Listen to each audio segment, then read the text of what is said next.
ಮಾತನಾಡ್ತೀನಿ CM ರಾಜಕೀಯ ಕಾರ್ಯದರ್ಶಿ ಗೋವಿಂದ ರಾಜು ಅವರು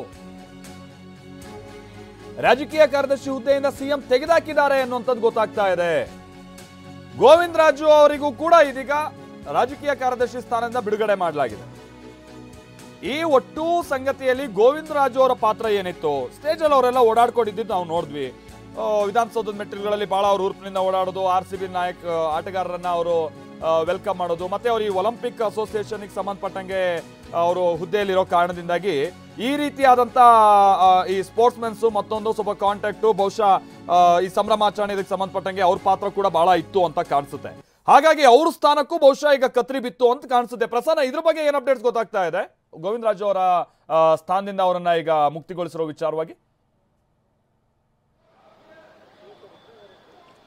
ಮಲ್ತೇಶ್, ನಿನ್ನೆ ನಡೆದಂತಹ ಕಾರ್ಯಕ್ರಮ ಸಂಬಂಧದಲ್ಲಿ ಮುಖ್ಯಮಂತ್ರಿಗಳನ್ನ ಈ ಕಾರ್ಯಕ್ರಮಕ್ಕೆ ಬರುವಂತ ಒಪ್ಸೋದಕ್ಕೆ ಅಥವಾ ಸರ್ಕಾರವೇ ಇಡೀ ಸರ್ಕಾರವೇ ಅಲ್ಲಿ ಬಂದು ಈ ರೀತಿಯ ವಿಜಯೋತ್ಸವನ್ನ ಒಂದು ರೀತಿಯಲ್ಲಿ ಅವ್ಯವಸ್ಥೆಯ ಗೂಡಿನ ರೀತಿಯಲ್ಲಿ ಮಾಡೋದಕ್ಕೆ ಪ್ರಮುಖವಾಗಿ ಮುಖ್ಯಮಂತ್ರಿಗಳ ಕಾರ್ಯದರ್ಶಿಯಾಗಿ ಅವರು ಸೂಕ್ತ ಸಲಹೆಯನ್ನ ಕೊಟ್ಟಿಲ್ಲ.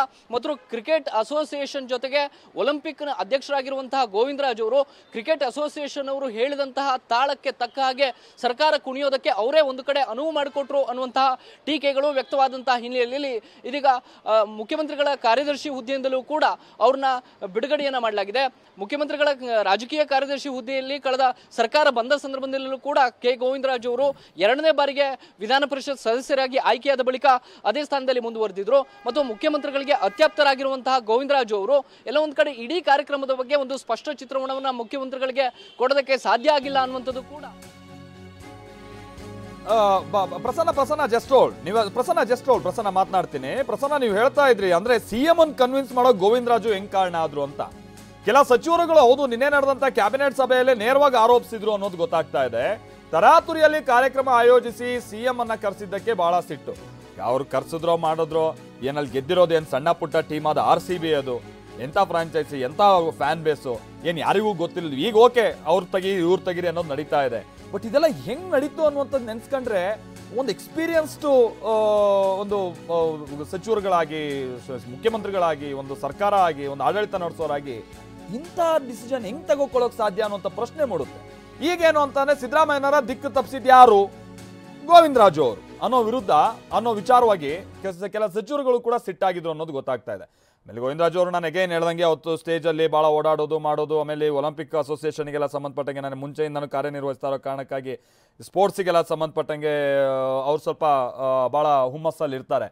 ಆ ಹುಮ್ಮಸ್ಸೇ ಇಲ್ಲಿ ಪೆಡ್ತಂತ ಅನ್ನುವಂಥದ್ದು ವಿಚಾರ. ಪ್ರಸನ್ನ, ಓಟಿಗೂ ಪ್ರಸನ್ನ, ಹೇಳಿ ಪ್ರಸನ್ನ.